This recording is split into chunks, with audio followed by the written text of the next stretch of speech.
Teman-teman, gampang sekali kita mengucapkan syukur ya. Alhamdulillah, itu ucapan, baru ungkapan gitu ya.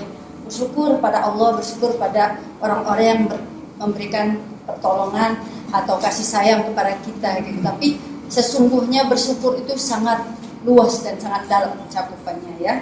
Karena bersyukur ini bukan hanya pengucapan aja atau hanya tingkah laku kita. Alhamdulillah, terima kasih tidak. Tapi di sini Al-Quran menuntun kita itu bagaimana bersyukur yang sesungguhnya. Karena bersyukur ini apa lawan dari syukur? Kufur. Lawan dari syukur adalah kufur. Kufur nikmat. Nah ini yang kadang-kadang kita nggak sadari ya. Bersyukur sini selalu yang selalu ditautkan itu bersyukur karena sesuatu yang sifatnya materi, jabatan atau kesempatan. Bersyukur di sini tidak hanya itu, luas cakupannya ya. Karena di dalam Al-Qur'an surat Ibrahim ayat 7 Allah menyatakan la in sakartum la azidannakum wa la in kafartum inna azabi lasadid. Allah akan menambah added value. Dr. Ali, kalau kita sebagai manusia, sebagai hambanya pandai bersyukur dalam arti yang sesungguhnya. Begitu juga sebaliknya, kalau kita kufur nikmat, Allah mengancam, sungguh azabku amatlah pedih. Artinya apa di sini? Jadi saya akan menguraikan sedikit bagaimana bersyukur secara sesungguhnya menurut tuntunan Al-Quran dan Sunnah Rasul ya. Jadi syukur nikmat itu kita kategorikan menjadi 4. Jadi syukur sesuai pada tempatnya, syukur sesuai pada situasi, syukur sesuai dengan mungkin bidangnya dan secara optimal. Apa syukur pada tempatnya? Misalnya kalau background saya sebagai tenaga ahli mendampingi anggota dewan, ya kalau misalnya seorang anggota dewan tersebut segitu banyaknya fasilitas yang sudah diberikan, bahkan semua sekarang apalagi ini sesuai dengan kondisi pemilu saat ini ya, semua berlomba-lomba untuk menjadi wakil rakyat di DPR RI ya. Nggak hanya dari kalangan akademisi, praktisi, dari kalangan artis, bahkan masyarakat awam ya kan, yang notabene sebenarnya kalau udah memposisikan diri kita sebagai wakil rakyat, pastinya kita lihat dari kompetensi kita ya, atau capability kita gitu, apakah kita memang mampu mewakili suara rakyat.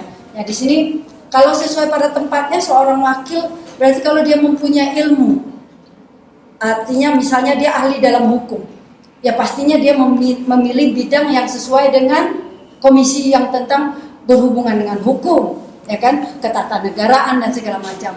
Tapi saat ini kadang-kadang kalau kita gitu ya membaca gitu, ya anggota dewan ini yang tadi disampaikan kadang-kadang tidak capable ya. Bahkan bukan pada bidangnya dia masuk ke dalam bidang itu. Kenapa gitu ya? Lagi-lagi nggak jauh dari mengikuti hawa nafsu. Bisa jadi karena di satu komisi itu karena banyak sekali proyek, ya kan? Di sisi lain proyek ini mungkin yang bidangnya dia itu proyeknya nggak ada, jadi pindah atau mungkin hal-hal lain ya gitu. Nah ini bersyukur nikmat itu yang harus kita tahu tempatnya, ya kan? Jangan sampai begini. Tahu tempatnya, misalnya simpelnya aja ya, topi, peci itu kan harusnya di sini, atau sarung kan harus dipakai untuk sholat, jangan sarung dipakai untuk ya kan main sepak bola, umpama itu kan nggak sesuai tempatnya. Atau peci tadi yang harus di atas kepala ditaruh buat main-main di dengkul untuk menutupi, misal ya, ini simpelnya ya. Begitu juga kalau bicara syukur nikmat sesuai pada kalau tadi tempat, sekarang fungsinya. Nah kalau fungsi ini tadi fungsinya umpama gitu ya, fungsinya seorang ahli kesehatan ya kan, harusnya membidangi kesehatan. Jangan sampai yang tadi ahlinya kesehatan ditaruh di teknokrat. Nah tentu ini yang membuat negara kita itu amburadul. Karena apa gitu? Karena bidang-bidang yang tidak dikuasai diberikan kepada orang yang tidak mumpuni. Sehingga semua menjadi kacau balau, seperti bahasa orang bijak gitu ya, kata Allah atau mungkin juga para ulama gitu, segala sesuatu yang tidak diberikan sesuai pada porsinya, sesuai pada tempatnya, sesuai dengan ahlinya, lihat akan kacau balau, akan malapetaka yang akan datang. Sallu ala Nabi. Allahumma sholli ala Muhammad. Jadi seperti itu gitu ya, kondisi saat ini yang memang sesuai dengan background yang sedang dijalani ya, mendampingin tim ahli, para wakil-wakil rakyat ini gitu ya.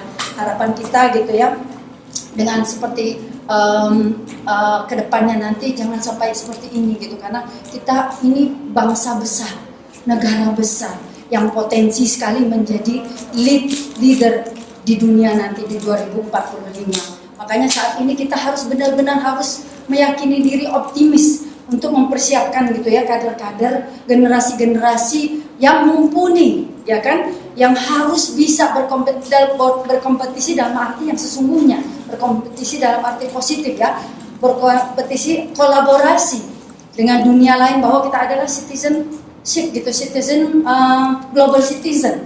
Jadi kalau global citizen, kelas dan kualifikasi kita sebagai citizen harus global, harus mendunia. Ya, jadi tadi kalau tadi bicara fungsi, tempat, kondisi dan situasi. Kondisi dan situasi saat ini, maaf banget ya, rekan-rekan Dokter Ali gitu.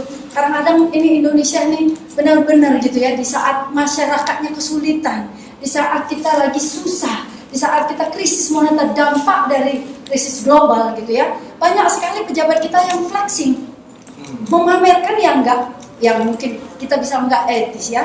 Di saat masyarakat kita gitu kebutuhan pokok aja tidak bisa dipenuhi, di satu sisi para pejabat ya kan, para orang-orang kaya dengan bangganya flexing. Itu kan berarti tidak sesuai pada situasi dan kondisi.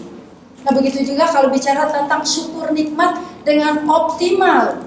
Nah optimal di sini gimana gitu? Optimal ini misalnya saya contohkan gini. Indonesia saat ini tuh masih membutuhkan kebutuhan pokok, ya, kebutuhan pokok yang memang masyarakatnya sedang menjerit karena kesulitan. Selain lapangan kerja nggak siap, harga-harga naik gitu. Sepertinya pemerintah kayak bukan tugas dan tanggung jawabnya, justru malah pemerintah mengikuti ego, ya kan? Kepentingan mungkin hanya satu golongan gitu.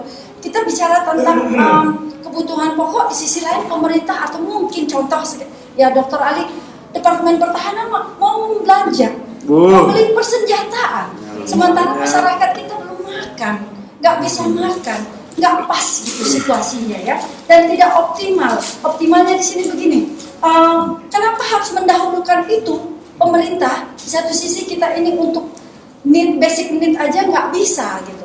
Nah, kedua, ini kita bicara tentang umpama pembangunan infrastruktur yang luar biasa ya kan.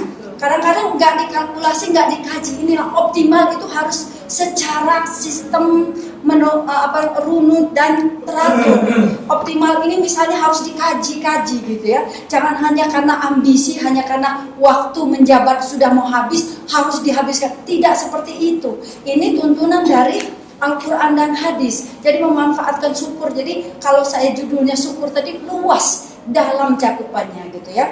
Jadi kalau misalnya pemerintah sekarang bicara tentang bangga dengan transportasi yang mungkin yang bisa bicara sekarang terintegrasi gitu. Tapi ada juga yang kebobolan karena mungkin tidak dikaji dengan optimal. Seperti misalnya saya contohkan lagi gitu ya, karena mencoba kemarin itu kereta cepat. Apakah kita perlu kereta cepat? Kalau dalam bicara teknologi ya, tapi kebutuhan apakah mendesak itu? Karena kalau bicara kereta cepat, kecanggihan gitu ya, teknologi. Harusnya kalau pemerintah memang benar untuk mendahulukan kepentingan masyarakat, kajiannya juga harusnya melibatkan semua pihak, sehingga yang dilakukan eksekusinya itu pun benar-benar untuk yang dibutuhkan oleh masyarakat gitu. Ya kan saat ini hanya bisa saya bilang itu hanya untuk kawasan Jawa Barat, Jakarta, Bandung gitu ya. Alangkah baiknya kalau misalnya gitu, karena itu udah banyak sekali alternatif kalau kita ke Jakarta Bandung. Ini analisa aja ya, artinya secara optimal itu kenapa enggak dengan Jakarta Surabaya yang notabene memang jarak tempuhnya jauh seperti itu ya. Begitulah teman-teman. Jadi kalau misalnya menarik dari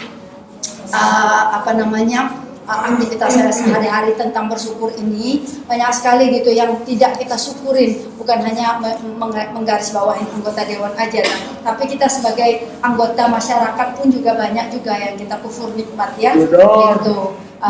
Kita bandingkan gitu negara kita sekarang aman, tentram gitu ya, banyak syukur kita gitu, karena negara lain, bangsa lain sedang perang ya kan, jangankan untuk memilih makanan, untuk menyelamatkan hidup aja mereka harus survive, harus lari kemana lagi gitu ya. Jadi inilah yang bisa disampaikan, bahwa bersyukur yang sesungguhnya sesuai tuntunan Al-Quran dan hadis Nabi itu ya gitu ya, yang seperti surat Ibrahim tadi itu, kalau kita ikutin gitu, syukur yang sesungguhnya itu banyak dan dalam. Mudah-mudahan kita bisa mendalami, kita bisa memahami, jangan hanya syukur itu kalau hanya mendapatkan sesuatu keuntungan aja, tapi apapun bentuknya itu kita harus syukurin dan kita ambil hikmahnya. Underline-nya juga, kalau kita bicara dengan anggota dewan atau petinggi-petinggi negara, harus mengkaji ulang, harus memikirkan priority apa yang harus dilakukan untuk kemaslahatan umat. Mungkin itu aja yang bisa disampaikan. Usikum binafsin bitaqwallah. Wassalamualaikum warahmatullahi wabarakatuh.